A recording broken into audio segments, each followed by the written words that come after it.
All right, what's up, everyone? Thank you for tuning in to the Reinventing the Tattoo community. Today we have Tuesday Feels with Ricardo Sturdivant that starts every single Tuesday at 10 a.m. We're actually beaming out to several different places. So if you're watching, just let us know that these streams are working. Either tag a friend who loves tattoos or, let us know where you're beaming in from because we totally enjoy knowing where people are beaming in from. That's one of the coolest parts. So all of these network shows, art jams, drawing groups, interviews, panels, and webinars can be watched anytime at reinventing247.com. While you're there, you can enter to win a goodie bag with some nice samples from Shine cartridges, raw pigments, and D-Lies Pro. We also have several weekly shows and drawing groups that you guys may have interest in. Every Sunday at 1 p.m., we have the Reinventing Drawing Group with Jason. Every Monday morning at 11 a.m. Eastern, we have the Tattoo Weekly with myself, Gabe Ripley, and Jake Meeks. If you tune in a little bit later, subscribers are encouraged to join the evening canon class with Guy Aitchison. Every month is a new topic, so if you'd like to join, subscribe to the canon at courses.reinventingthetattoo.com. Again, every Tuesday we've got Ricardo's Drawing Group. Wednesdays we have the Tattoo Now show with Gabe Ripley. Thursdays, we have the Tattoo Collecting Podcast, as well as a fundamentals class for apprentices, led by Kier. So all of this educational content within the Reinventing Canon and Pro Development courses can also be found at courses.reinventingthetattoo.com. There are loads of different stuff and courses available for all different types of styles. Andre Malcolm, BJ Betts, all sorts to check out. Before we get started, we also want to say thank you to our sponsors. World Tattoo Events, providing the largest, most comprehensive resource for tattoo events in the world. Thank you very much for supporting the Reinventing community. Also, Raw Pigments at rawpigments.co. They're an ink company that is tapping into the source with acrylic-free pigments that have been impressing artists across the globe. We also have Tattoo Now, providing technology for tattooers since the 90s. And of course, the founder and inspiration behind Reinventing the Tattoo, Guy Aitchison. If you'd like to find more about him, his Biomech Encyclopedia, DVDs, machines, paintings, and more can be found at guyaitchison.com. Also, thank you to all of our affiliates, Fireside Tattoo Network, The Apprenticeship Diaries, and ecofriendlytattoosupplies.com. Throughout this show, we welcome positive comments and reviews on the channels, and we'd love for you to follow us. Other than that, I'm going to get out of here. I will be in the background, and I will be kind of reading off comments throughout the show and speaking with Ricardo. And here he is, the man of the hour, Ricardo Sturdivant, to kick off the show. If you guys would like to join the Zoom, I'll do a little screen share in a couple minutes to show you how to find the event link and how to jump on. We totally are a judgment-free zone. If you want to join, all you have to do is click that Zoom link and you'll be right here with us.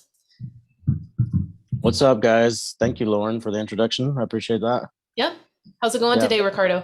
Not too bad. You know what I mean? I feel like I might look like I feel a little more warm than you do right now. Oh, I'm in Wisconsin, and it's a freezing situation over here. So yeah, for sure. I'm in my apartment right now. I'm in my my bedroom / gallery or art space. You know what I mean? But like I got it cranked up to like 70 something in here, so that's why I'm like I'm toasty. I'm feeling pretty good. Did you have a pretty good New Year this year?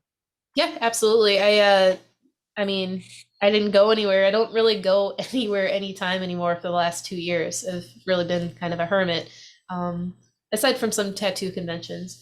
But yeah, it was nice. Stayed in, watched the festivities, and then that was it. That's radical, man. Yeah, I did the opposite. I mean, I didn't go out and party or anything like that, but I had a party at a friend's house and stuff like that, my girlfriend's house, and it was pretty awesome. But I felt like I thought I was 22 or something like that again. You know what I mean? So it was a pretty wild night. That's funny. Yeah, no doubt, dude. Tell me about it. I'm definitely not 22 anymore. That's for sure. Did you remind yourself of that? Sorry, real quick, Lauren, could you show people how to join in? I know there's a couple of people that are watching that might want to. Josh Brown, I think, was one of the guys on the Facebooks. But welcome, Yep. Josh. Thanks for tuning in. What's up, Josh? Yeah, not being 22 anymore. Although I guess personally, I've always, I do a fair amount of drinking. New Year's Eve always seems a little bit amateur hour-y for me. So Yeah. it's, I mean, it is what it is, though. Yeah, for sure. It can be. Do you guys do any of the New Year's resolution-y things, or? You know what, man? I'm not really that big into those kinds of things. I think that it's better to kind of set, I don't know, not even real super hardcore goals. You know what I mean? I think it's more or less just like, let's take it one step at a time. You know, a lot of people in me, I think that people set these resolutions and they're just like absurd. Like, why would you not do it? Why would you not do it any other day? Just this one day a year, you're supposed to like set this absurd thing that's like really hard for you to attain like throughout the rest of the year. So don't burn yourself out, you know? Amazing. Sorry. Yeah, it's 100%. I was going through, some techniques of organization and whatnot for, executive level types, and I mean, executive level artists too, right? Like people that are highly functional, I guess is what I mean. And exceptionally functional. I'm highly functional. And point is, they were outlining their habits is what it was. Their daily habits, weekly habits, monthly habits, quarterly habits, and then yearly habits. And it was pretty amazing. I was like, oh man, like if we all had a year plan, and again, not like a New Year's plan, but like just what would we like to accomplish in the next year? Okay, well, now to do that, what do I need to accomplish in the next 3 months? And the next 3 months, the next, every 3 months, what are the steps to get to there? And then they check in every week, and they're like, okay, well, how much closer am I getting to my quarterly results? And this could be, paintings, it could be just rendering, it could be mediums, it's, and then I'm thinking, well, I can't believe I'm almost 50 years old and I never really create yearly plans. How did that happen? I'm going to go ahead and screen share for anyone watching, just to see exactly how to join in on the Zoom call, which is super fun. We encourage it. If you're nervous about joining, don't be. We try to be pretty welcoming. So if you go to Reinventing the Tattoos homepage, here you'll find the courses as well as what's happening live. And if you scroll a little bit further, you'll find our event schedule. So in particular, we're on Tuesday at 10 a.m. I will click that. And then here is the Zoom link right there. So Josh, anybody else, feel free to click that link and I will let you in through the Zoom.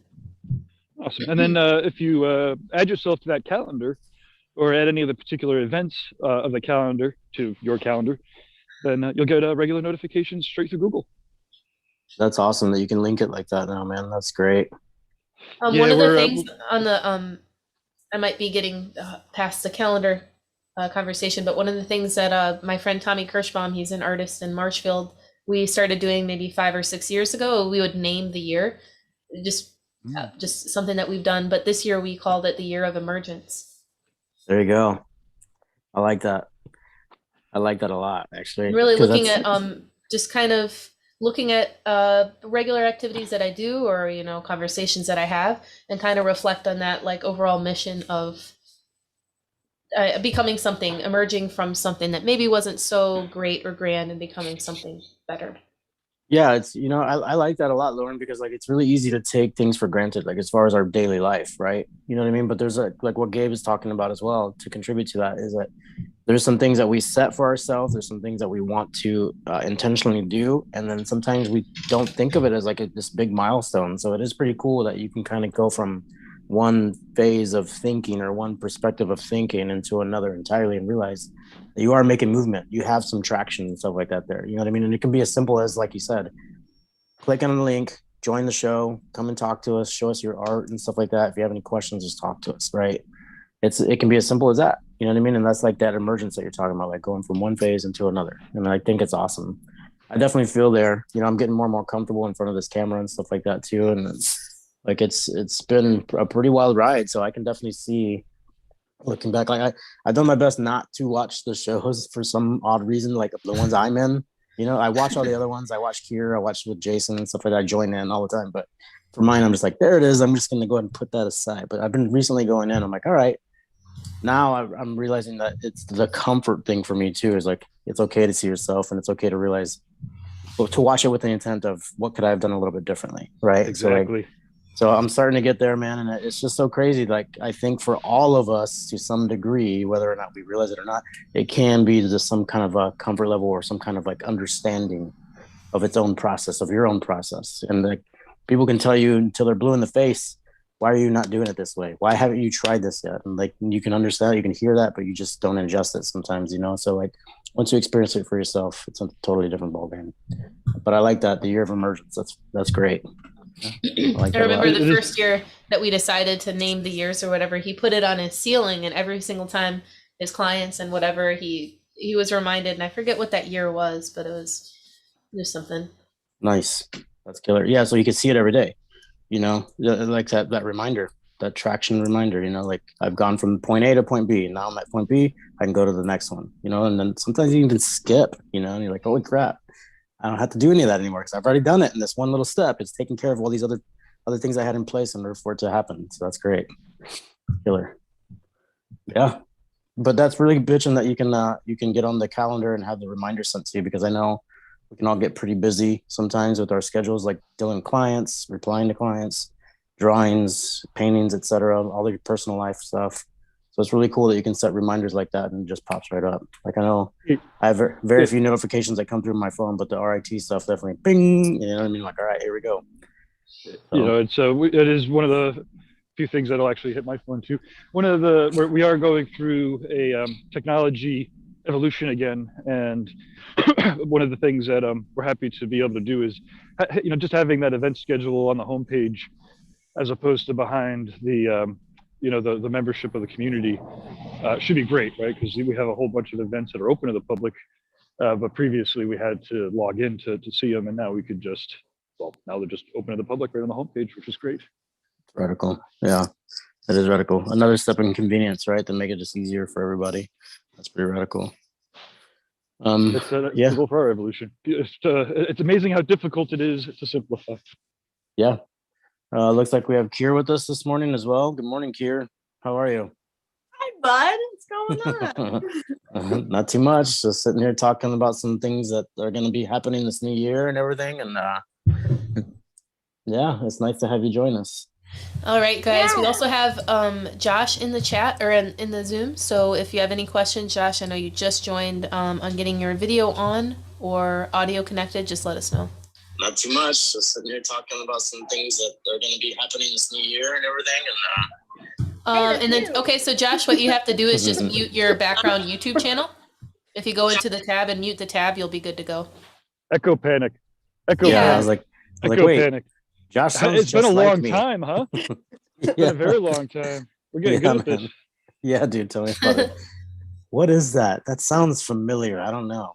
You know, I guess we should have like a submission form, so when people join in, they like put in their email address, and then they get emailed some like vitals, and then with the Zoom link. Yeah, that sounds pretty killer. A little walkthrough or something like that, right? That's looking sick, Ricardo. What the fuck you got there? A little spider skull action? Oh yeah, man. Got some spider skull action going. I've been working on this. I was actually going to talk about motivators this year. You know what I mean? So it's pretty interesting that we started talking about a lot of this stuff. And maybe a few little steps, a few little like 1 to 3 kind of steps that we can take. But yeah, let me see if I think I have 2 separate screens going, but you can't really see it with the other angle. Let me flip this camera around. There we go. Cool. Yeah. I've been working on this guy for a little while, and I think today I'm going to start finishing it up. Once we get into the work part of this, and just everybody's hanging out and talking and stuff. So yeah, not too bad, huh? Obviously, oh yeah, the dark creepy is fucking cool. Yeah, thanks. Recently, who is Jannica from Norway? I think she's Norway or Sweden. Oh shit, I hate that, because now they probably hate each other, the Swedes and the Norways. Maybe they love each other. Anyways, from one of those North countries, she makes like a lot of the. Do you know Jannica? She does Weissman, I think is the last name. She does all sorts of like heavy metal covers and such. No, that's awesome though. From like the death rock up there she's probably been tattooing 20 some odd years, but she's doing some like real cool dark work. Oh, I guess who's the other person that a couple of people remind me of that stuff. The dark black. Who are the guys in Salem? Murray, the Murray brothers. You know the Murray brothers? Yeah, dude, I've seen some of their stuff, man. That stuff is incredible. It's like so solid, so like silhouetted, you know what I mean? But you can still see a lot of detail in parts of it. It's rad. They're, Them. Yeah, they're pretty bitching. yes, everybody go look up the Murray brothers in Salem. What is it? What are their names? Ryan and shit, Ryan and somebody else. Ah, shit, man, their parents Yeah. hated it. Okay. Like, we have twins. We'll name one Ryan and one shit. Yeah, the other one is like, oh man, we didn't think about this, did we? It's like that Rick and Morty episode where they had the twins and they named one Michael and one Pikel. Oh my god, I haven't seen that one, dude. What season is that? I think that's the third or fourth season or something like that. But yeah, there's an episode where they were just like, one was a newscaster and he was like attached to the other guy and he was like doing a cooking show in like the next like room over, and he's like, yeah, just name one kid Michael, but you know, hey, we got another one, let's just name him Pikel.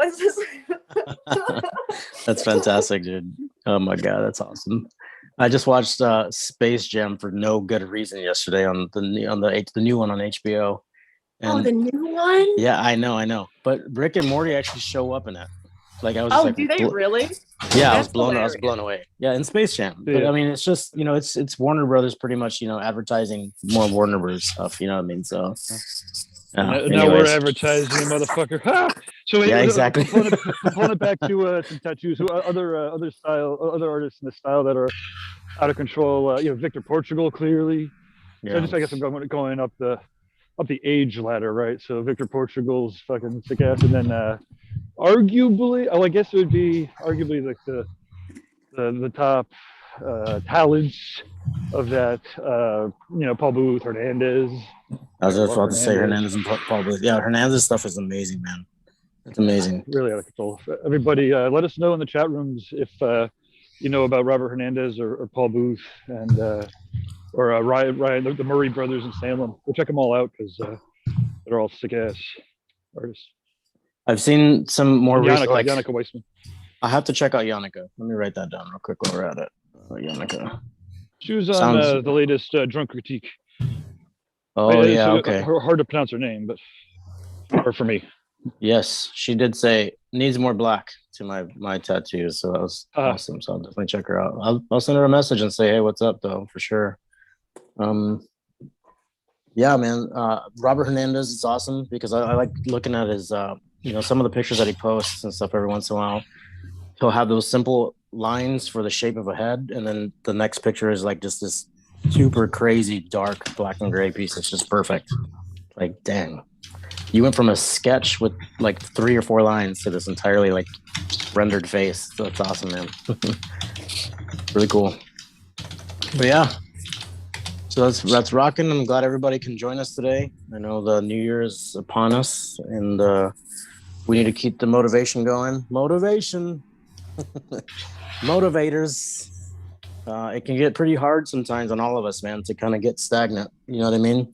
A lot of us get kind of swept up in a lot of things that are going on in our life like with family or, you know, jobs and stuff like that, shops closing. This whole COVID thing has been messing with a lot of us, you know what I mean?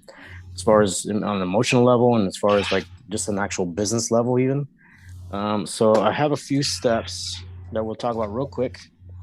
And there's just about 3 of them. There's a whole bunch of things that you can do, but we'll just talk about some of the top 3 that I try to focus on most of the time.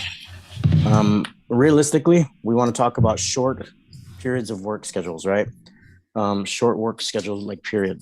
I like to try to set aside small amounts of time where I just focus on one primary thing. Out of all the things that we have going on in the day, I will sit down and I have this station like at my house set up. You know, I can wake up, I can walk over to the station.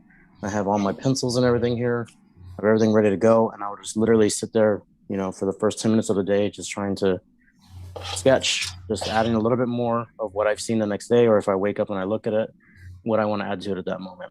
It's a good way to start your day. It's a good way to stay in practice. No matter what we're doing, drawing, painting, tattooing, no matter what it is, tattooing, some people will question this statement, but it's all a practice. You know what I mean? Everything is a practice. Every conversation we have, the way we speak, the way we enunciate things, we're all practicing towards getting better at something. So if you're going to focus on something, one good way to do it as far as motivation is to focus on one small chunk of something specifically for that moment. 10 minutes, 15 minutes, whatever it is. Set it aside and make it happen every day. It's a good way to do it. Gets you flowing, you know. One of the other things importantly this last year is seek input from others, right? You have to share some of your most feared pictures. You have to share some of your most worrisome tattoos that you've done. You have to share some of the paintings that you think are just total crap. And we all have them. We all have all these paintings around us in our shops or at our house or at friends' places where you're like, yeah, this sucks. Don't ever let anybody see it. And most of the time you don't even want to see it. You've turned it around. It's sitting in the corner behind a bunch of other easels and stuff or canvases and everything like that. Turn them back around. Turn them back around. Take a picture of them. Send some people that you know aren't going to lie to you, that you know are going to be honest with you about what they think that you could do differently about it. Because that's all it really is, just fear of that being judged, right? And one of the things that's so awesome about this place is that we don't really do that. We're looking for critiques. We're trying to give beneficial information. We're trying to motivate people. And we're trying to create a better environment for all of us as artists, right? And if you find that, hold on to it. If you find it, give back to it. If you find it, try your best to emerge, like Lauren was saying earlier today, you know, come out of your shell. It's okay.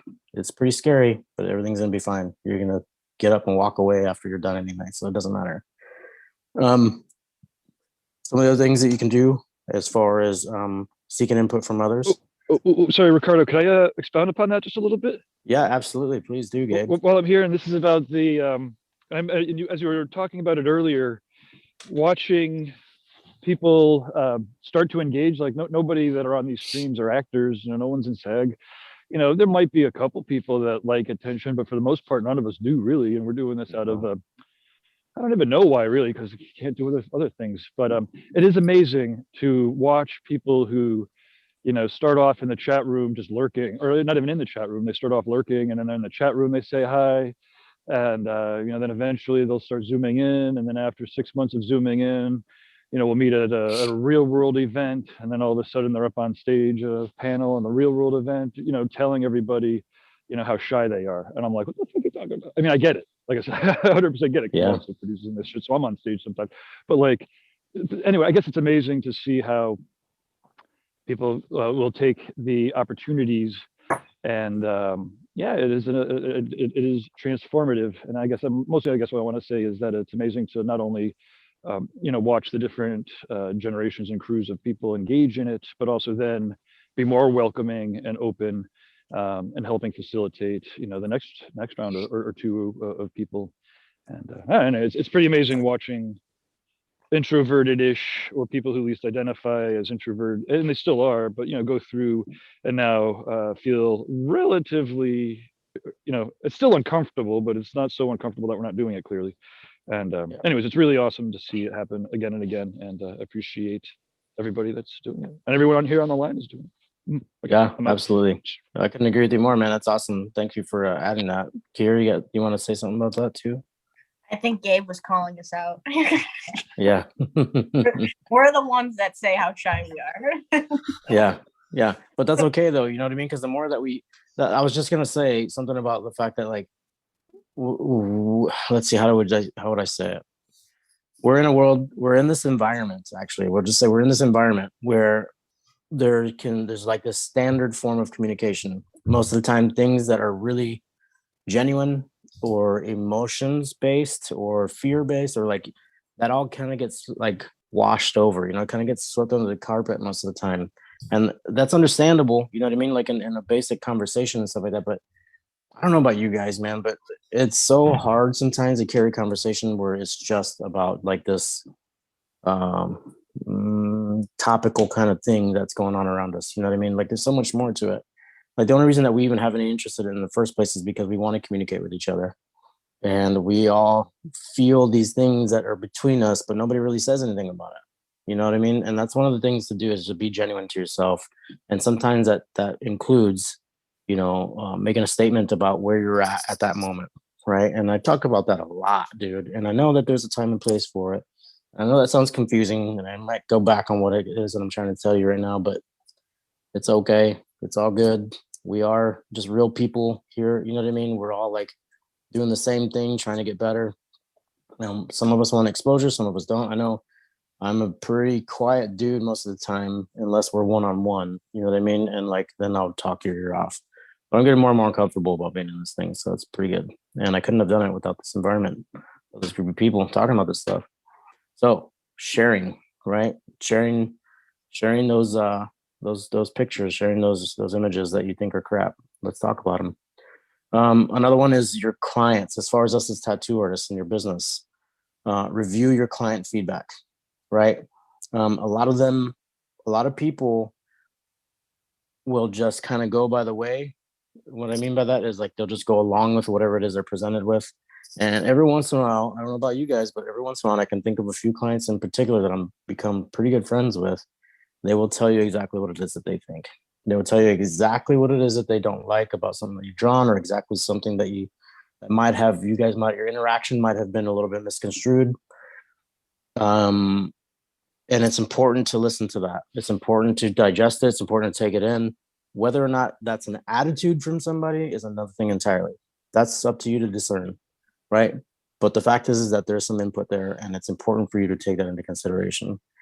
Oh, yeah. Sorry, I want to expound upon that too. Sorry, I don't mean to hop in, but I'm here. No, please do. Like if you're soliciting your clients' feedback, so it's great to like catch up with people and whatnot. As an independent contractor that's an artist with their own business, or as business owners, I would propose that you like routine, like clockwork, like every single client should have the opportunity to give feedback. I'll tell you a quick story. At the old shops that I used to own, we started asking for feedback specifically from every client, and then I'd go through and I'd read them. And the first month, somebody was like, "I wish you had coffee." And I'm like, "What the fuck? We got coffee right here!" Like you literally had to walk by the coffee machine, to get to the tattoo booths. And then I that was my initial reaction. I'm like, wait, stop, think about it. It's on you. This is you create the environment. You know what? We don't tell people, evidently. Okay. So then we added tell everybody about the coffee machine and the tea machine, because I'm a tea guy, upon entry, right? So that became part of our opening script. Oh, and don't forget, there's some coffee right there. Then the next month or two, someone's like, I wish we had snacks. I wish, it would be cool if you guys had some snacks. You guys do so much. I'm like, holy shit. I eat fucking 10 pounds of chocolate a day out of the fucking snack machine, or not the snack machine, out of the snack closet. Like, we have snacks. We got tons of them. What the fuck? Oh, wait. Okay. So then twice a day, the support team would go through the tattoo rooms and be like, hey, does anybody need any snacks? We got healthy snacks, and we got chocolate snacks. Like all that feedback, it was, again, we were on to things, like we had the coffee machine, we had the snacks, but without actually asking for client feedback, like routine, we never would have understood the experience that they were actually getting, right? And so we were able to connect some dots. It's like a circuit. You can have all the dots out there, but if you don't connect them all, then people are actually thinking to themselves, I wish they had coffee, when you actually pay for it. Anyways, so I think it's amazing advice. Awesome. Well, cool, man. I'm glad you can expand on that. And I agree with you completely, Gabe. Like, the fact is that like we're in our business, we're doing tattoos. You're either around tattoos all day, you're around tattoo artists all day. We have our own perspective from behind the scenes, so to speak, and then dealing with a client as well. But then you have the client that comes in, and some of them, they're there for their first tattoo, but they've seen art, they've seen tattoos on people in their local area, or they've seen it on the internet, and they've traveled to get there. There's a whole other experience there that they're not they might not be comfortable with. You know what I mean? And a lot of it's the unknown. So it is important to kind of, on top of what we're saying about asking for your client feedback, is to kind of put yourself in their position as well. You know what I mean? And put yourself in the position of, I don't know what it is that's going on today. What is it that I'm going to see? Have you shown the client their design? How do you operate with that? You know what I mean? And I know a lot of times it's hard to show the clients the design beforehand, because you have that whole sending them your picture that you've drawn and everything like that. But just try to think about what it is that's happening at the moment, and I think the important part about this conversation right now, though, is that it's a motivator. You know what I mean? Like, no matter what's happening, as far as like asking the client about the coffee scenario, making them a little more comfortable, you realizing that there's that factor. you're making things happen. Things are evolving, things are like moving forward, and you're helping yourself learn, you're helping your clients learn, you're helping the shop become a little bit more of a like a beneficial place for everybody, more of a positive environment. You know what I mean? Just comfortable environments create like these positive kind of moments. You know what I mean? And when people feel comfortable enough to speak, to that they can tell you how they feel, that they can tell you where they're coming from, that's more progress, there's more growth there, one way or another. So you're still motivating yourself, you're motivating people around you. It's a beneficial thing, and it's really simple. It started from just a little simple question, right? So it's pretty awesome. So Zach, I'm go raising ahead. my hand. Is okay? Yeah, go for it. What you got? Okay, can we like flip this perspective real quick? Because I know you love doing this. Let's flip this perspective real quick. I had a client, right? And I'm very communicative with my clients. I always talk to them about design. We talk about it several different times. Like, how do you feel about it? You can tell me these things now, blah, blah, blah. Had a client that I was doing a cartoon cat that had already existed in film. And all in all, she was a great client. But she spent, I'm not even joking, an hour and a half of me reprinting out each change that she wanted, and she would literally make like centimeter size changes every single time. So then I deciphered that it wasn't that she didn't want the design or like the design. She was just nervous because it was her first tattoo. Yes. So it's funny you brought that up, because that's exactly what that is. So it is a motivator, but it's also deciphering what your client is actually feeling and thinking. Because at the end of it, I was like, okay, all right, we have to like decide on something real quick. And we have to like really think about, are we, nervous about the design or about getting the tattoo in general? Because it's a process. And I understand that it's scary. It could be scary at first, but we have to be honest with ourselves. Because at this point, it doesn't look like the cat that I'm supposed to be doing. It looks like just a normal black cat, So I think it's important to bring that up as well, that there's always flip-flop sides to every motivating factor. Yeah, it would be interesting to do a half-hour discussion aimed specifically at nervous first-time tattoo clients, right?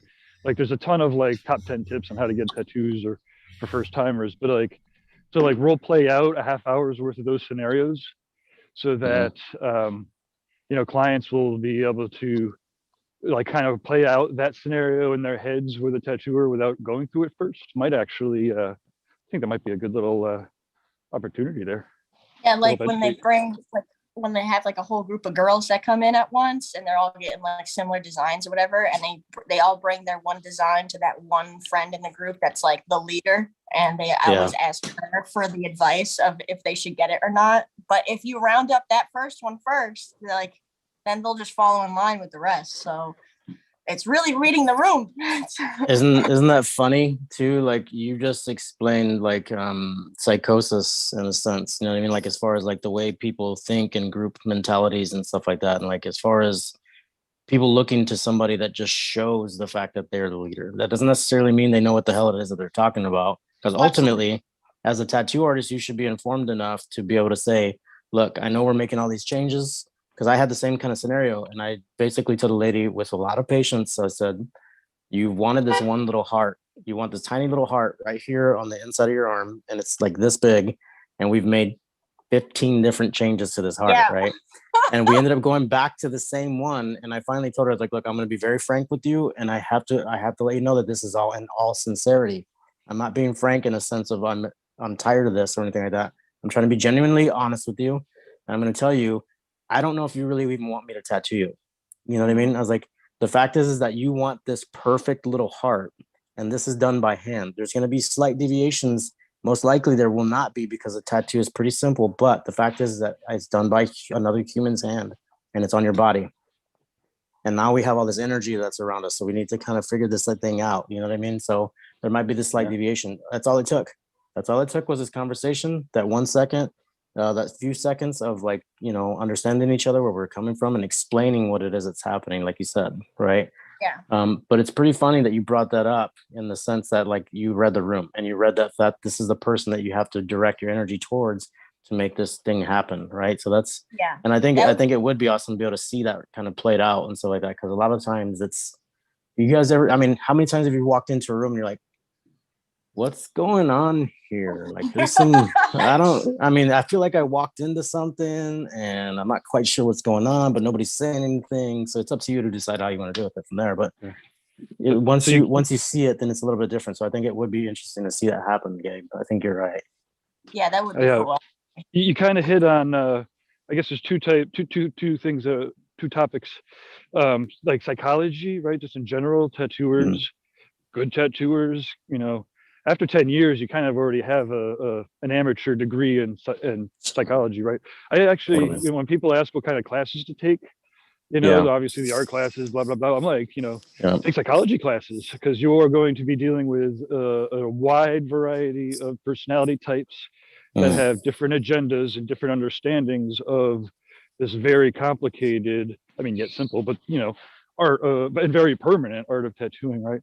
And that psychology changes with people over time, right? So when I think that, you know, the hearts, the people that don't quite understand tattoos, often those are, you know, rites of passage tattoos, right? So like when somebody, you know, I think somehow inherently in humans, you know, when you're switching from a late adolescent to an early adult, you know, there's always been a, you know, rite of passage where tattoos are clearly, you know, part of, you know, consciously or subconsciously. And you know, so part of, you know, that first tattoo is often somebody crossing the threshold from a child to an adult, right? So half of, you know, or parts of them going in are letting go of that as they cross through or cross over. And you know, the goal, you know, it's amazing to see kids these days being able to figure that out and get good tattoos.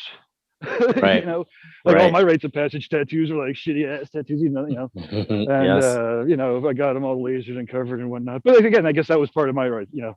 I guess, you know, as far as the tattoos were concerned, you know, it took a couple of them to mature enough to be able to get to the point where I knew how to get good tattoos.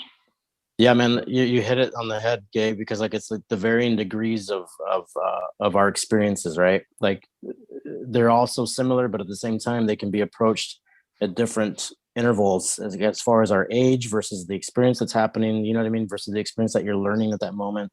And sometimes, like for me, and I feel like I relate to you too, because like not until much later in my life did I realize that this is what it was that was actually happening. Plus the mind-bending fact that it's not until I interpret it in that presence, in that sense, that it actually makes that kind of a sense to me, you know what I mean? So I agree with you completely. The rites of passage tattoo thing is a pretty interesting way to say it, and I think you nailed it with that one, because it really is like, you know, that fear of the unknown.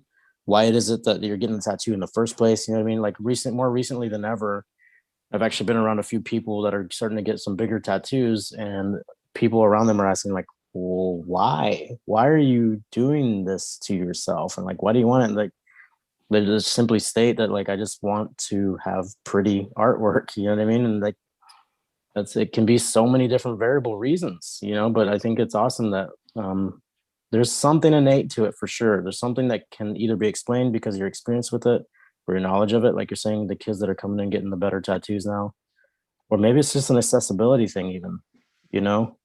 I wonder about that a lot. Like, is it the accessibility of it? Like the fact that we can see better tattoos more often now versus, you know, 15, 20 years ago when all we had was magazines and stuff like that, where you had to kind of search it out, or somehow magically this magazine fell into your lap and you're just like, open it up and there's, you know, Robert Hernandez tattooing or Guy Etchison tattooing. That was the way it was for me for sure. And until I saw that, I was like, oh, wow, you can do this with tattoos. Holy crap. You know, so from my perspective, it's has always been, at least up to this point, those tattooers that are driving, you know, the clientele to get better tattoos, and then they're out there in the wild, which attracts more of those awesome tattoos. And then, you know, even starting with the TV, you know, the TV didn't, you know, make tattooing explode. Tattooing was exploding because fucking badasses like you were mentioning were doing amazing tattoos, and TV wanted to latch onto it. Is it an amplifier? Hell yeah, of course it is. You know, it got it into the mainstream, but you know, it didn't make, you know, tattooing awesome and clients want to get awesome tattoos, it's basically, siphoning off of that energy. It couldn't happen without the tattooers. One of the beautiful things about tattooing is that you literally don't need anybody else, if you wanted to, and you don't even need power, So like when the fucking, the apocalypse happens and there's no power for fucking, a year or two, you can still poke, tattoos into people for valuable things. And that's it's amazing. Nothing else like it. No, you're right, dude. You're right. And like the amount of people, the different types of people that I've met, that it kind of goes back to the same point of interest. You know what I mean? They're there to put something on themselves, whether they realize it or not, that they feel internally that they're trying to express on an outward kind of way without the words. You know what I mean? So it's pretty interesting because you have all these people from varying degrees of life, of experiences, of age differences, even, you know what I mean? Preferences and whatever it is that you get into, man, these days, whatever the hell it is, it doesn't matter. But the fact is that like there's this like connection with all of us, no matter how different we may think we are. There's this strong connection, and it's so crazy how we all go back to this tribal thing where it's like presenting this art on your body, right? It's pretty incredible thing. How motivating can that? How much more motivating can that be? You know what I mean? I mean, that's awesome to be able to want to get up every day and do this and put your effort into it, until you're all into it. And don't get me wrong, we all have our bad days, right? Like no matter what, but the thing of it is that one of the other motivating things that I've found for myself, especially, is to accept those as much as good as it feels to have a win, to have this like successful moment where it was intended and you planned it all out and you fucking set aside all the time and you worked your ass off to get all these like drawings done, this one drawing done for this tattoo, and you nail it. It's awesome. It's awesome. But you have to accept the ones that you it didn't quite get where you wanted it to be. You know what I mean? And you have to be able to learn from that as well too. So that's another motivator for me as well. Let's see, to kind of wrap it up a little bit more, I think one of the things that we're talking about right now with like all these different interests in life and things like that is to create space in your schedule for things that you might have overlooked. I know, a lot of us don't have like outside hobbies and things like that. And it is important to kind of let go of the drawings and the paintings and like the want to get better all the time and just focus on something entirely different. Like I know a lot of people will kind of be contrary to that opinion, but it's important. Yeah, I know Kira's raising her hand. Let's see what you have to say about that, Kira. I know that you have a lot of hobbies that are way outside of tattooing, right?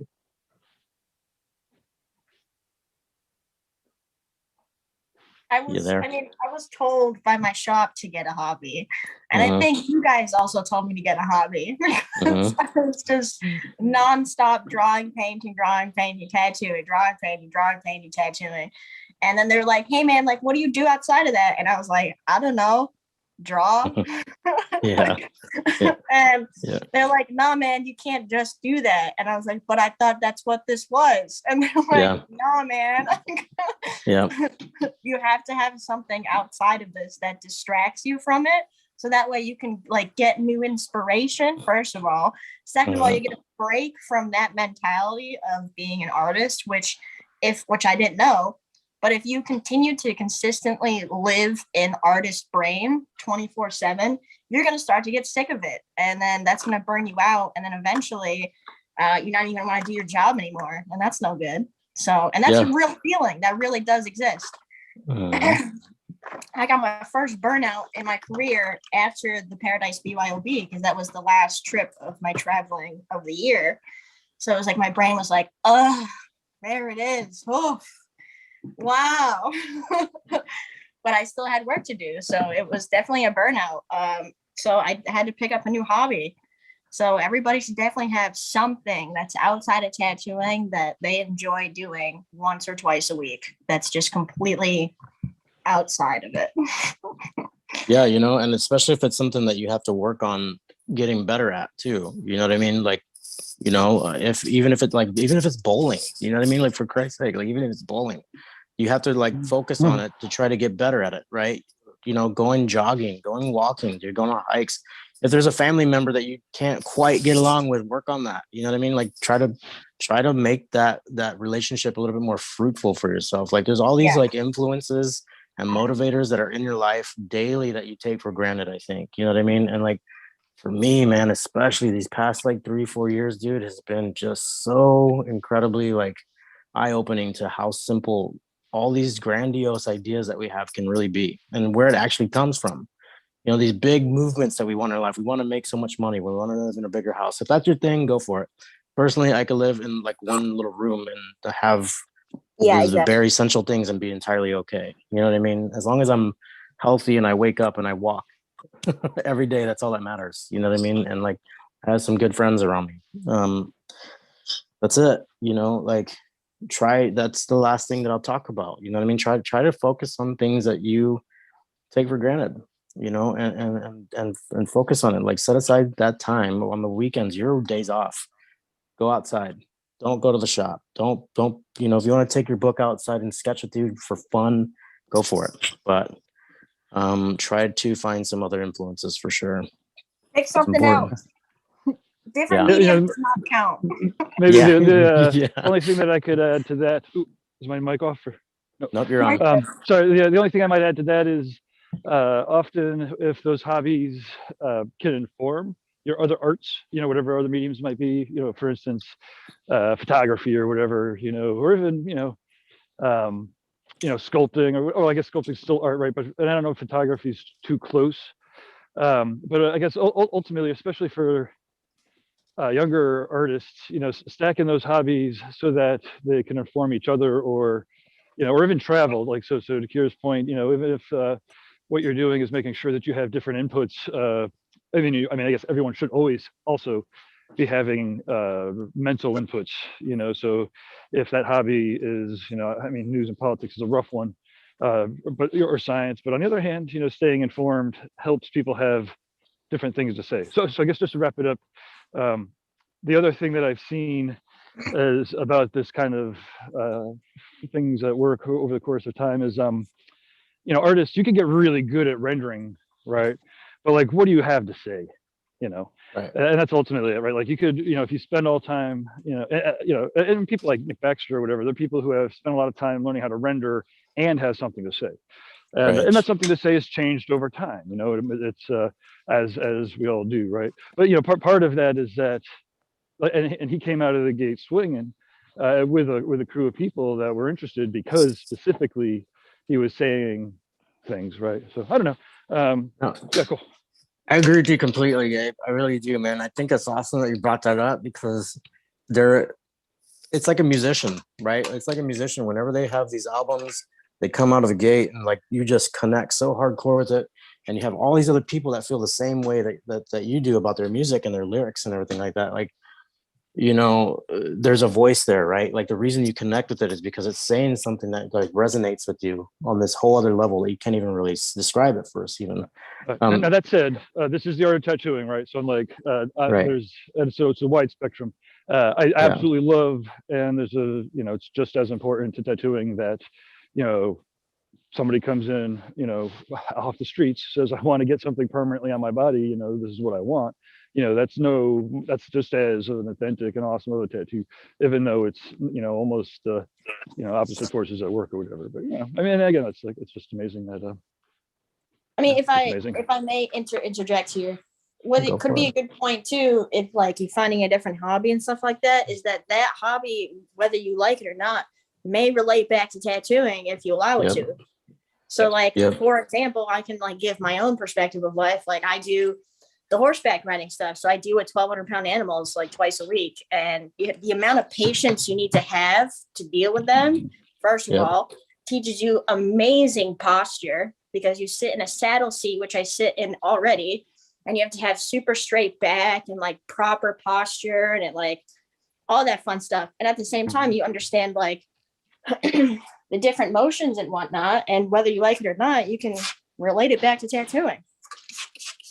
Yeah. I would say that dealing with clientele for sure, like you're dealing with this giant animal, right? And you have to have a certain amount of like, you have to have a certain amount of your personal space that you don't give up, right? Like as far as being adamant, like the horse will dominate the crap out of you. The same thing with a big dog too. You know what I mean? So like, if you can learn that, that's pretty awesome. And you're learning it from an entirely different way of dealing with things. Yeah. Exactly. And remembering that these 1,200-pound animals are scared of balloons with daisies on them. So Yeah. Do you know Kim Reed? I don't think I've heard that name. Oh. Kim Reed's fucking awesome. She's a great tattooer, a great painter, a great person. I can't pronounce it. She's also a horse person. Equestrian? acquiring, Aquarians. writing, Yeah. The Age of Aquarius. She's pretty active on Facebook, so look her up. Kim Reed Tattooer. I think she's in Savannah, Georgia. Nice, dude. Well, I know Teresa Sharp does too, but what I also thought about was she does.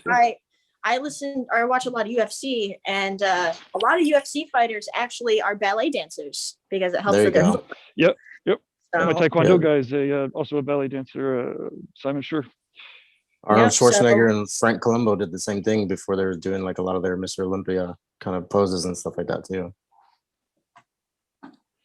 Yeah, so that's just a good point. Like I understand, trust me, I understand, and Ricardo can really hone in on this. I definitely was obsessed with just drawing, painting, nothing else, because I thought that was what's going to make me an amazing tattooer, and it does to a certain extent, absolutely. But if you experience other things outside of your realm, then you can actually get new inspiration. Like when we went out and did that seminar with Renee, she showed us literally her entire world. She went out and was like, I see this, we need to look at this. This is how you do this thing. And you don't recognize that until you actually go out and do it. You know?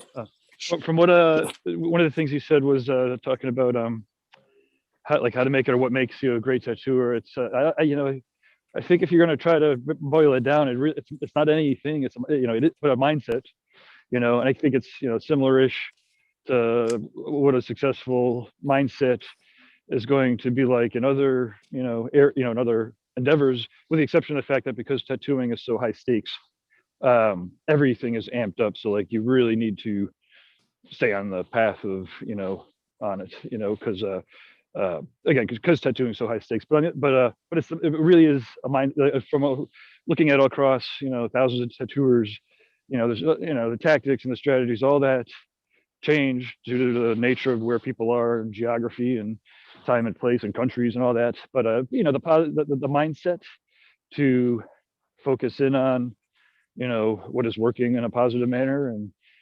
actively to Ricardo's point earlier, critiquing yourself and your peers to making sure that you're constantly working towards eliminating toxic bad shit and then strengthening positive good shit. More nutrition. Same thing as all in nature.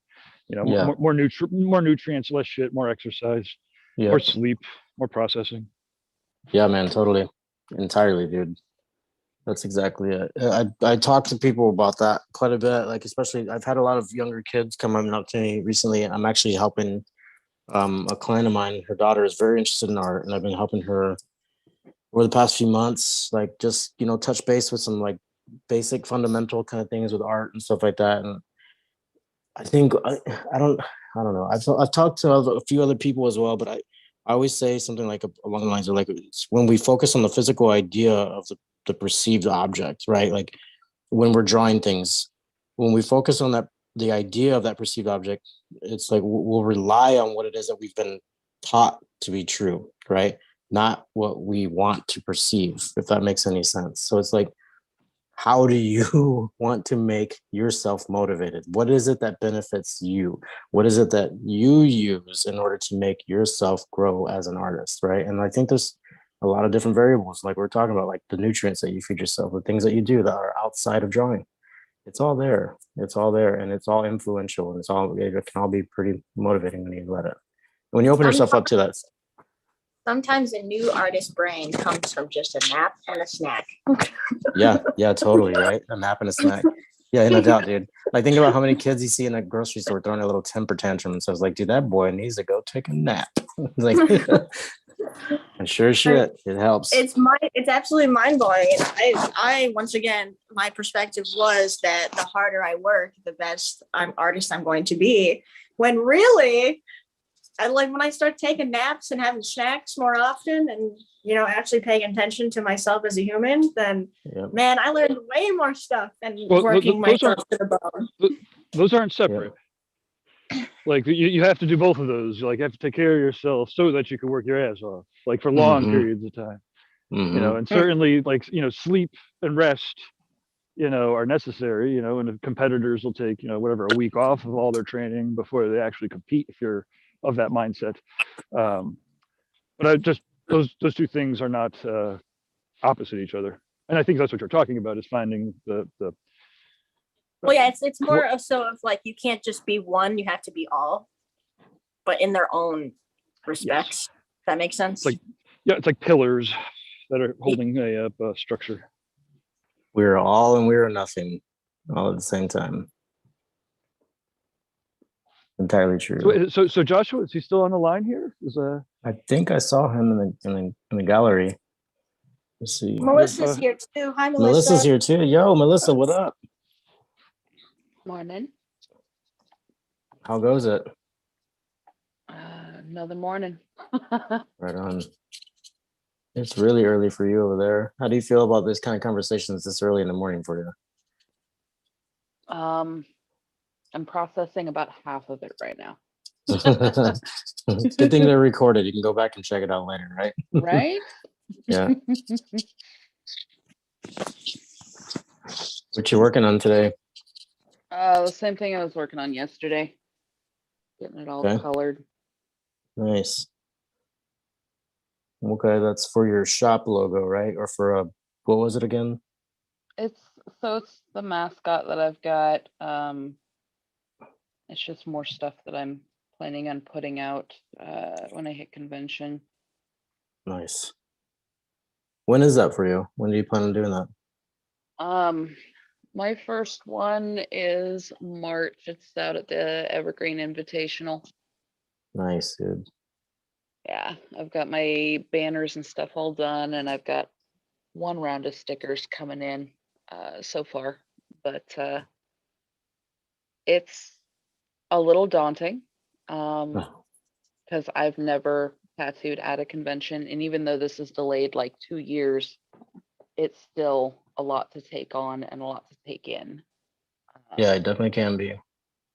Because I don't have like I've been to conventions and stuff, but I've never tattooed at one, so it's one of those completely brand new to me.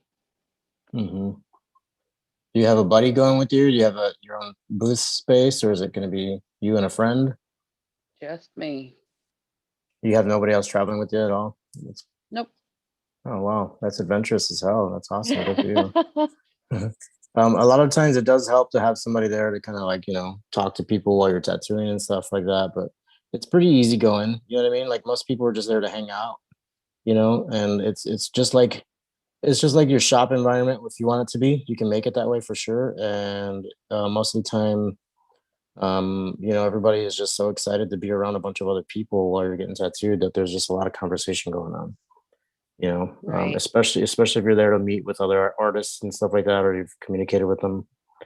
I would definitely suggest, you know, like unless you already have appointments, I would definitely suggest like, you know, letting your social media game kind of fly and then go for it and start telling everybody that where you'll be, when you'll be there and stuff like that, you know, that can help out quite a bit. I've got well, I'm doing their educational as well, so I'll have like 2 days to kind of network and stuff with the artists that are in those classes and whatnot. Yeah.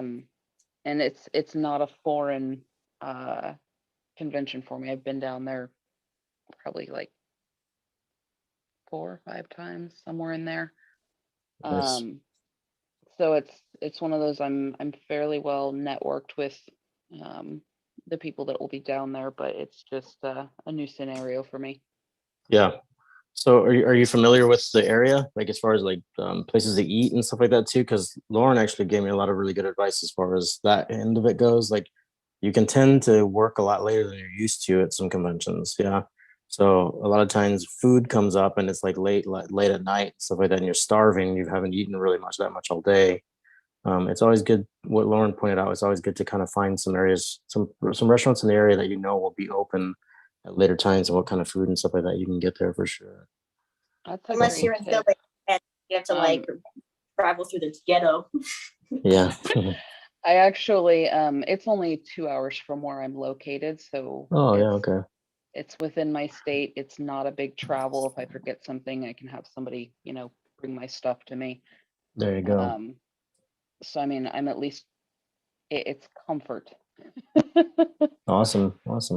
Have you checked out the needle jig video about tattoo conventions? I have. I actually want Yeah. to revisit it as it gets closer.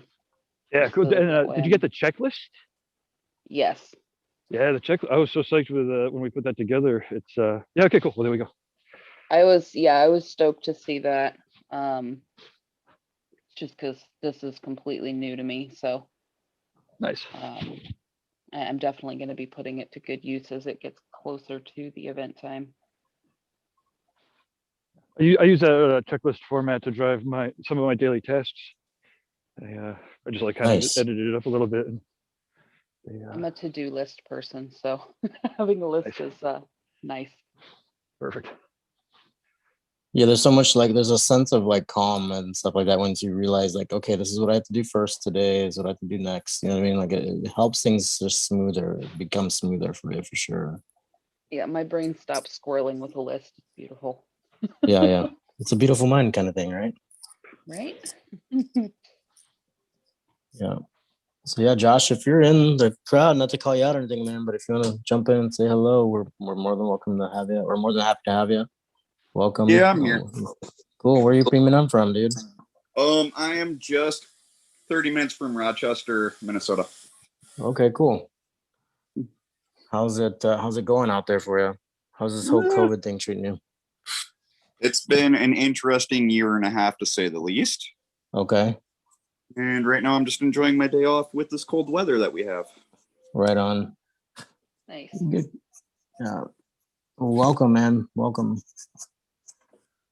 And how did you find out about reinventing? I think you were the fellow on the Facebook.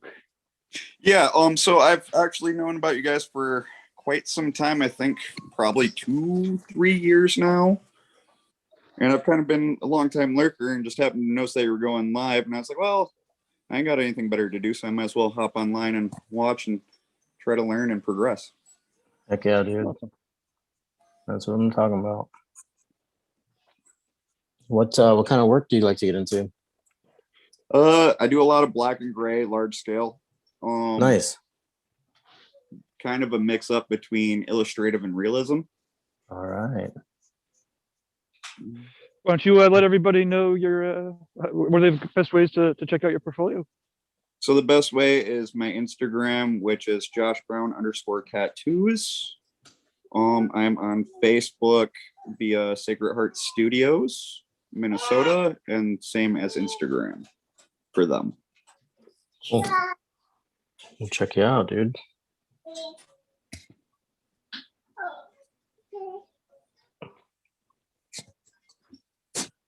Today is the first Tuesday of the month, so I apologize if you guys can hear the alarms going off in the background. I think ours are on Wednesday. Oh, right on. Hearing any sound here, so. Cool.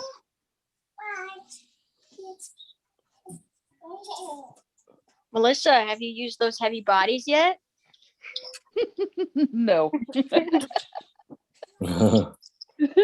It's gonna drive you nuts when I finally actually use them. I'm not kidding when I say it takes like months sometimes for me to try something that I picked up. That's awesome, dude. I'm just waiting. Very patient. I'm waiting. Practice your patience. It's fine. When I go to use them the first time, I'll have to tag you on Instagram or something. Then I will know the day has come. You're like, there it is. Hello. I'd be like, what do you think? And you'll be like, I just did my first stroke. I just got in this new toy thing to start studying more color theory stuff. This What is thing. it? Wrong Let's check thing. it out. My new lights. Oh, look at that. Nice. Look at that. It's a I whole can- aura borealis. Yeah, I can study transitions all day long. Look at that shit, huh? There you go. There you go. That's cool. Right up my ceiling. That is pretty cool. Which one is that one? I've seen a few different ones. Which one is that one? This is like the skylight thing. It's very tiny. It just comes from this little tiny thing, but it like lights up very well. I might have to do that. It'd be awesome to have something like that in my room at night for sure. But for the heavy body acrylics, I just did. If you want to know, Melissa, I just started this painting yesterday with them because I'm starting to run out of like softer body acrylics. So I was like, I have to use heavy body acrylics during the day or during the first couple layers. Let me show what I got here. So this is my bird. And this is all heavy body acrylics. So it was definitely a struggle at first, Melissa. I will say, I definitely had you in my mind of like, they said it would be tacky. I recognize the panel. Right? This actually had something underneath it, and I gessoed over it and just painted this on top. So it's actually a little more difficult than painting on other types of wood because it's almost like painting on masonite now because it's like so soaked in gesso. Like there's got to be at least like 12 layers of gesso on this thing, all sanded Wow. down. So it's like Incredible. masonite at this point. But Good God. it's all heavy body acrylics. So it's not that bad, Melissa. You can do it. Look here, basically, like what you're saying is that you buy like gesso and like gallon drums and stuff, then, right? Yeah, this is my container here. My big Let's see old- the size of this thing. It's Well, as it's big as not I that- am. It's not that big. It really isn't, but it definitely has a handle. Oh, you got the surplus sizes like in high school art classes and stuff. Yep, there you go. Yep, And it's like half empty. It's like 3/4 of the way empty. I bought there it you go. like 6 months ago or something. All right, so let's talk about this for a second. Since you have so much gesso and you do so much priming, right? Priming. Armory. Primering. Would you say that you use the same brush for priming? Like you just wash it out every time, or what do you find works best? Oh, don't ask me that. I don't care. Okay, well, there you go. Usually, yeah, I don't care. I usually use like a big flat brush, but not like an Ace Hardware or Home Depot 2-inch Bob Ross brush. Not that. Like a more like actual. Let me see if I have it in here. It's dirty, but let's see. This here. This is the brush that I use. Well, depending on the canvas size, really. But this is the one that I Yeah. use. That one, like it's a lot finer. But really, what you really want to focus on is when you put gesso on, you want to put it in one direction at all times. And then when you apply the next layer, it's in the opposite direction. So that's why it's coating the entire thing. And when you're sanding down each layer, it's making sure that it gets both sides, no problem. That makes Well, sense.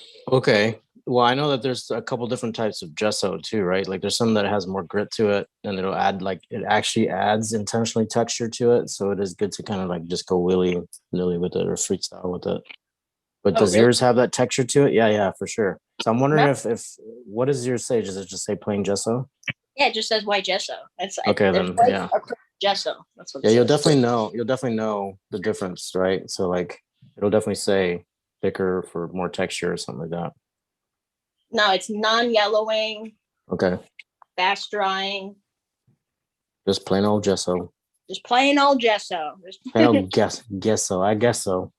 Yeah, but I learned from, and I've said this sometimes, I learned how to do that from Greg Simpkins. He has a video on YouTube about how he gessos and stands all his canvases, and he does them between 6 to 12 times, depending on what the canvas is.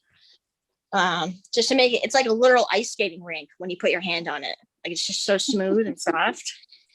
And that way, like, especially if you're working in acrylics, as soon as you put any pigment down, it's like immediately opaque. You don't have to layer as much.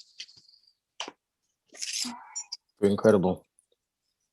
Oh yeah, he's amazing. I don't even know what I would do if I ever met him. I think I'd hyperventilate, that's for sure. You'd be like, "Hi, I'm Kier," That's it.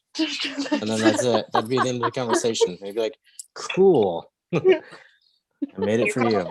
You're calling me out for when I met Jesse Smith. I don't know what you're talking about. Hi, I'm here. Okay. Okay, well, Yeah, I'm gonna all go right. I'm gonna go get a burger now. Okay. So, do you tattoo, or did you just Yeah. fuck with me here? Like, I saw you this morning. I saw you this morning when you were putting your socks on. I mean, damn it. Exactly. Oh god, isn't that funny though when you meet people that you look up to and you know they're just a person, but you still get that like internal Oh. belly feeling? Like I know Oh, yeah. so much about you, but you know nothing about me, and this is weird. You probably won't remember my name, but now you remember this moment forever. Yeah, exactly. But it'd be different with Greg Simpkins. If I ever met Crayola, I think I would just like hyperventilate for real. Oh, he's so nice. Him and Teresa Sharp, I would literally just like I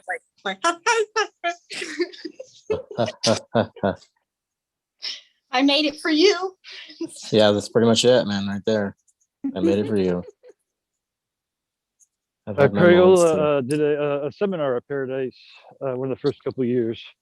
That's Oh my awesome, God. dude. Actually, Teresa is awesome. I mean, both of them are awesome, and certainly approachable. You will be meeting them before, hopefully, you'll live long enough. Everyone lives long enough. I've They're awesome. always wanted to interview Crayola because I have so many like formative questions that I would love to ask him that I feel like everybody would want to know. Uh-huh. So Oh, you should I put them together. I don't know him. I don't know. I think mean, I think know what him. happens is I think what happens here, Kier, is that if you build the questions, they will come. That's true. There you go. You know, I think- with somebody like Greg, if you know you're well versed in the material that he's put out, so those questions aren't necessarily answered like in half the interviews that he's done recently.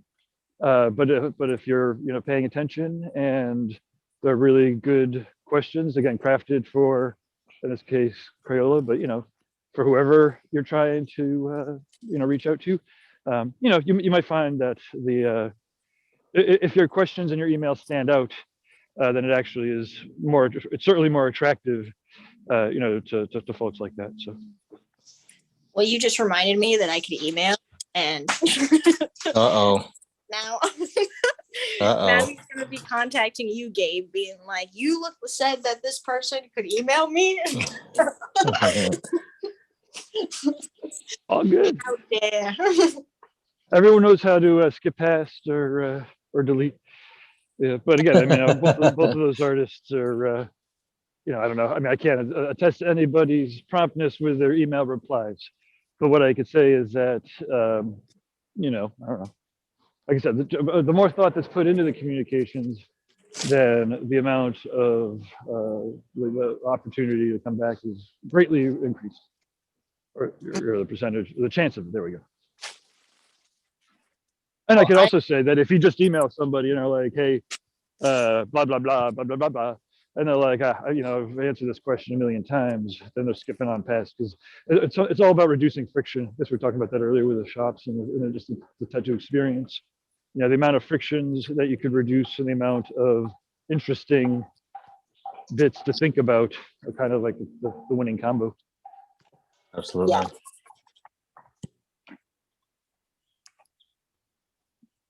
But everybody has somebody that they want to meet. I'm sure there's somebody out there that wants to meet you, Cardo, and will say, "I made this for you."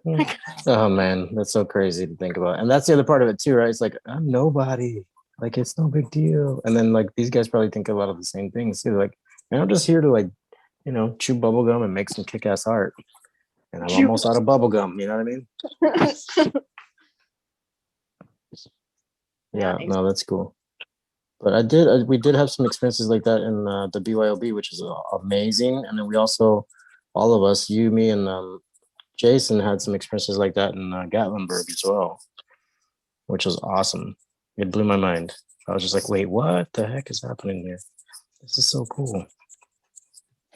Yeah. Oh, this is you guys. So how many conventions has everybody been to? This year alone, I did. No, like in general. Oh, Under 10, over 10. I've done over 10 for sure. Under 10, only because I'm a baby. That's okay. Yeah, I've done man, over 10. they are tremendous amounts of fun, and meeting people is pretty special to have those opportunities. And to the point of like the videos and the using the internet to connect with people, then when you actually meet in person, it's like, oh shit, you're a real person. And then you go back on the internet and you're like, oh wait, I remember you're actually a real person. Yeah. And it's pretty nuts how that shit works. I think so. I was talking with somebody earlier. They're like, wow, it's like there's actual people behind all the numbers. Mhm. And it's like, yeah, it's absolutely nuts. Thank you, everybody. That's a real person behind the numbers. Yes, sir. We'll see you. We'll see you soon. Oh, so I guess I'm going to plug February 5th and 6th real quick at Red Tree, because it'll also be virtual. This is the Reinventing Live, and we just finally solidified up the lineup, and it's pretty sick. Baxter is going to be in. He's going to be in and do a advanced layering techniques. Nice. So that'll be pretty cool. We'll do like an hour presentation, and then people that are taking the webinar can email their tattoos ahead of time that still have more sessions to go, so that he could give some advice on how he would finish the tattoos, kind of a thing. Oh, that's cool, as far as like layering is concerned and whatnot. But anyways, I don't know. Reinventingthetattoo.com/live, and tickets actually did start to move earlier this morning, so I'm going to make sure that the page is working and then blast the hell out of it. But, virtual or in person. So I have cool. a paint question. Okay. If I can ask. I'm trying to preserve. So funny enough, right? I used the last of my teal in my palette yesterday. Like, this is it. And I bought this like 2 months ago, all done. But I still have some left over, and I preserved it last night, but I want to pick it up off the palette and like put it in another container. But can you do that? You can do that, right? Yeah. Just use a palette knife. I'm trying to find a butter knife or a spoon or whatever. Yeah, but I'm trying to find what to put it in. Mason jar. I just put it in like this giant Tupperware, and there's like this little dollop of just. Or you can just put it in a Ziploc bag even. Oh, word. And then Yeah, squeeze it out that way. There you go. See? Mhm. You're so right. There you go. See? This is why Dun, I dun, dun, dun, dun, dun, dun, dun, dun. travel through the house of Kier so I can find a Ziploc baggie. For those of you that don't know, that was Inspector Gadget. Anybody? No, okay. Oh, I know. Just too old for that. I remember know that. it too. Okay, cool. Thank you guys. Wait, how many that. versions did they make of that movie? Well, it was a cartoon for a long time first. Yep. So That's what was first. Okay, never mind. Missed it by that much. How about anybody ever seen the movie? Oh crap! What the heck is it? Oh, Back to the Beach. Anybody ever seen Back to the Beach? You guys got to check it out. It's a great flick. Frankie and Annette from like the Mickey Mouse Club is in it, and they're all grown up. It's great. It's a good movie. Paul Herman's in it. So Lou's on the chat room here, who's been on recently. He says, Hey, on the gesso primer topic, I once used a nappy roller from Home Depot to prime a wood panel for an Oni painting I did. It created a really cool crackled texture effect to the painting. Nice. That's smart. I like that. Thank you, Lou, for becoming one of my new friends. I like it. He also says, hi, running errands before work, so he can't zoom in. Well, thanks for. He kind of probably already anticipated the next question, which was, do you want to zoom in? There's another shop here, Faceted Ink, keeps popping up. Hey, I don't know if they beam in or not, but more than welcome to. What's up, guys? How's it going? Hello. All right, it works, guys. Thank you. Oh no, Yep. no. It's All my right. last little dollop. Every last little bit counts. It really does. I might cut this whole tube open in two and grab it. I mean, I could make the color, but like for consistency purposes, I'd rather not. Hey Lou, if you're still listening, if you want to drive out to Columbus February 5th and 6th, let me know. Or I Yeah, guess it man. would be the day before, day after. For Lou, I didn't know that he was in Massachusetts. That was mind blowing to me. When he had said that. What are the yesterday. odds? Right?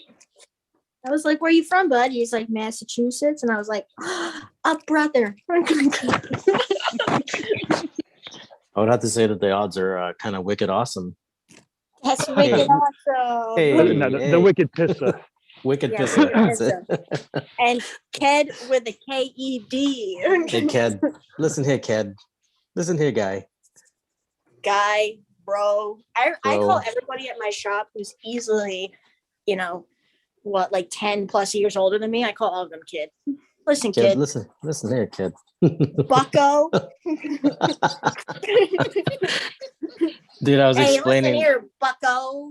You know what I was explaining to my son was like the Mandalorian, right? And he's like, I just can't get into it. I'm like, okay, so we're gonna have a conversation, all right? So, but I did tell him, he's like, I love Bill Burr. I was like, man, if you like Bill Burr, he's in the Mandalorian, and he's Bill Burr in the Mandalorian. That guy, Heavy Boston accent. yeah. There's finally something other than like British, right? Which honestly, I think is so funny that he's lived in California and not Massachusetts for so long, yet he's kept the Boston accent. Well, dude, that thing, yeah.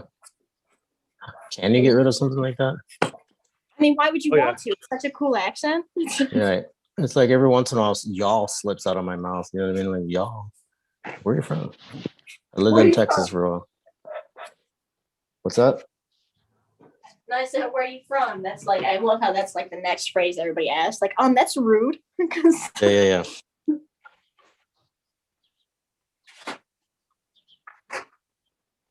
Josh, Well- have you been out to many conventions out there in Minnesota? Or? No, the only one I've been up to is the one in Minneapolis. I've been up there a couple of times. I've just gone up there to meet a few friends and stuff. I'm hoping to get ready to start working some coming this year, maybe next year. Cool, awesome. That's got a pretty cool scene going on there, for sure. There's been a lot of great tattoos coming out of there for a long time. Yep, there's a lot of stuff that I'm always grateful to see, and a lot of cool people down there, and it's always a blast. Nice. Yeah, cool. Who are some of the standouts from from that neck of the woods? How long have you been tattooing? I'm sorry, I don't know if Just forgot. going on 6 years now, so I'm still relatively new. yeah, cool. Who are some of the tattooers that you were like that attracted you to tattooing, or that influenced you to get into it?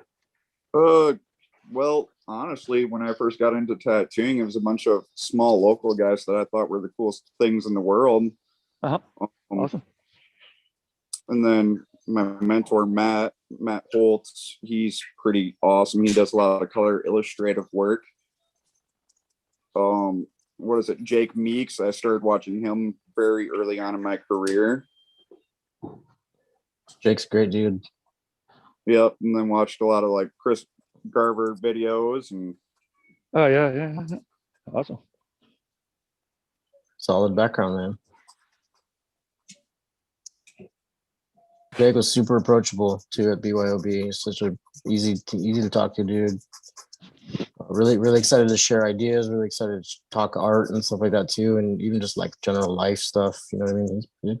He was a fun guy to hang out with, for sure. Mark Who from was? Needle Jig Sorry. was really Jake. Oh, Mark, Jake. yeah. Oh, Jake Meeks. Mark- Yeah, for sure. Yeah, He was awesome. Mark was easy to talk to too, man. Mark was a straightforward kind of dude. That's for sure. I like it. Yeah, he's great.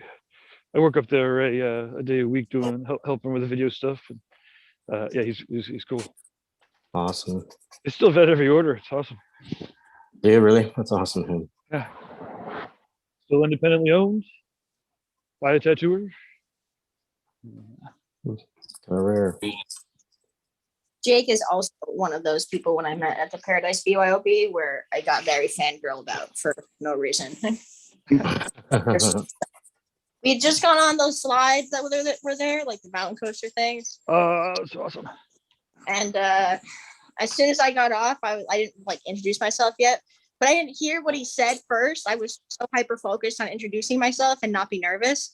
So he immediately turned down. He's like, "Yeah, I know we've met before. It's really nice to meet you in person." I interrupted him. I'm like, "Hi, my name's Kirsten." Oh man, that's awesome, dude. And he just like had the biggest smile on his face. He's like, "Okay." Okay then, all right. Tots in action. What are you gonna say? Yeah. Charlie. I think when I first showed up, Gabe, you and I ran and jumped on that slide before it shut down. It was like the last ride of the whole weekend, I think. I think you're right, because we looked at the Yeah. clock and was like, "Oh shit! Now we're not now." Yeah, was fun. exactly. Yeah. Let's go do it. Yeah, dude, that's the first time I ever did anything like that before too, man. I've never been on anything like that. I went as fast as I could. It's Isn't it amazing fun? when It's pretty at awesome. when we do the tattoo convention, and it's a Thursday to Sunday format. Then Sunday is the last day of the show, but the Mhm. slides are still going.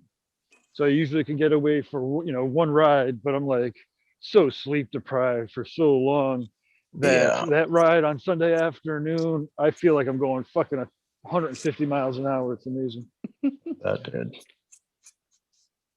I bet. And every other time I've gone on it, it's been exceptionally thrilling. It's great. That's how we found the place. Well, looks like it's about that time for me, guys. I gotta get ready to carry on with the rest of my day today. Maybe we can go around the room and everybody can kind of give a shout out and talk about where they're from, how to get a hold of you guys. Whoever wants to go first, hop on in I'll there. go first because I gotta run. Okay. Hello.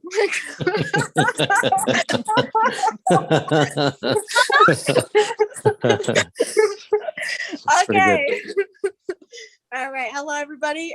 My name is Kier Franklin. I am a tattooer. I'm out of Western Massachusetts, and I do the Monday morning drawing groups at 9 a.m. Eastern time, and I do Thursday morning fundamental classes at Thursdays at 10 a.m. Eastern time. Feel free to hop on in. Maybe learn something new, maybe not, who knows, but feel free to hop on in, hang out. You can follow me on Instagram at Frankie Says Things or on Reinventing the Tattoo at Frankie Tattoos Things. If you have any comments, questions, or concerns of me being a person, feel free. Other than that, I think that's it. It's wonderful hanging out with everybody. You guys are awesome and the best ever. And yeah. Mm-hmm. Thanks, Kier. Have fun. That's awesome. Thank you. Yeah, thanks for joining. Melissa, you up for this? Oh, sure. Why not? Still Yeah. sleepy. Give us a go. So my name is Melissa Think. You can find me on Instagram at MAC_MISSA. I'm located out in Staten, Oregon, just a single artist studio. Nice.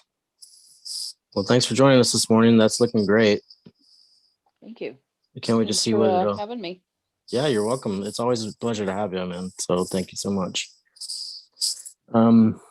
Josh, I know you're new to the group, man, but if you're not too if you feel like jumping in and letting everybody know how to get a hold of you, go ahead and give us your handle name and stuff like that again on Instagram and Facebook. Yeah, so I'm Joshua Brown. My Instagram is at @JoshBrown_tattoos. I also put it in the comments on the YouTube. And then my shop one is at Sacred Heart Studios. And those are both Instagram. Cool, killer. I'll make sure and give that a look today, man. I appreciate you joining in, dude. Thanks for joining us today. Yeah, thanks for having me. You're welcome, man. I hope you have a good new year. Good start to your new year so far, right? Oh, absolutely. Killer. But Yep. well, right on. My name is Sorry, Ricardo, real quick. Let me hop in cameraless. Well, yeah, thanks, Josh. I'm Gabe Ripley. I am the voice in the background doing techie stuff. There were a couple of questions in the chat room about how much tickets were for the Reinventing Live at Red Tree. That's February 5th and 6th. $25 for the 2 days to get into the stage room, where there'll be booths, like three to four booths of tattooing, doing Q&A and such. Jillian, Marie, and Bob will be there, and a whole bunch of, well, everyone will be tattooing. So if you want to get tattooed, but point is, $25 for the 2 days, and then the seminars are, anywhere between 100 and 150, I think, at this point. And if you go to reinventingthetattoo.com/live, that'll answer all your questions. And then I'm gonna, like I said, I'm Gabe from Tattoo Now. I'm in the background doing computer geeky stuff. Thanks, Ricardo. I will bow out now. Thank you. Cool. All right, man. Thanks for joining us, and thanks for giving us the information. I'll have to try to get some of that stuff from you so I can make sure to mention it next week and stuff like that too, until it starts coming up. Yeah, the tickets will go up pretty quick. Yeah. Yeah. Yep. And they will be limited in person, but it is also virtual. And we have to get everybody dialed, and we'll have a meeting about it in about half an hour. Cheers, everybody. Sweet, man. Rock and roll. Cool. Yeah. Well, everybody, thanks again for joining us on Tuesday mornings. I always appreciate everybody, all the comments and everything like that. I love being here. I love being able to express what I think about like my craft, my industry, and how I can contribute to it. And thanks for listening. You can reach me at Candor Tattoo, CANDOR Tattoo on Instagram, and on the Reinventing the Tattoo forum under Ricardo Sturdivant. Again, thank you everybody for joining. Happy New Year. Let's try to stay motivated, and we'll catch you on the flip side next week. Peace, guys.